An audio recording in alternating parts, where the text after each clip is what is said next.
ವಲಸಿಗರು ಸೇರಿದಂತೆ 26 ಮಂದಿ ಹತ್ಯೆ ಮಾಡಲಾದ ಪಹಲ್ಗಾಮ್ ದಾಳಿಯ ಬಳಿಕ ಭಾರತ ಆಪರೇಷನ್ ಸಿಂಧೂರ ಆರಂಭಿಸಿದೆ.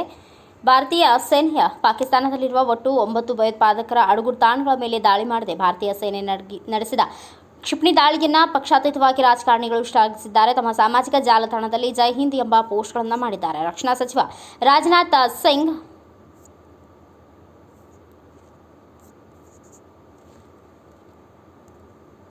ಭಾರತ್ ಮಾತಾ ಕಿ ಜೈ ಎಂದು ಪೋಸ್ಟ್ ಮಾಡಿದ್ದಾರೆ. ವಿದೇಶಾಂಗ ಸಚಿವ ಎಸ್ ಜಯಶಂಕರ್ ಭಯೋತ್ಪಾದಕನಿಗೆ ಜಗತ್ತು ಶೂನ್ಯ ಸಹಿಷ್ಣುತೆಯನ್ನು ತೋರಿಸಬೇಕು ಎಂದು ಹೇಳಿದ್ದಾರೆ. ಲೋಕಸಭೆ ವಿಪಕ್ಷ ನಾಯಕ ರಾಹುಲ್ ಗಾಂಧಿ ಸೇನೆಯ ಬಗ್ಗೆ ಹೆಮ್ಮೆಯಿಂದ ಜೈ ಹಿಂದ್ ಎಂದಿದ್ದಾರೆ.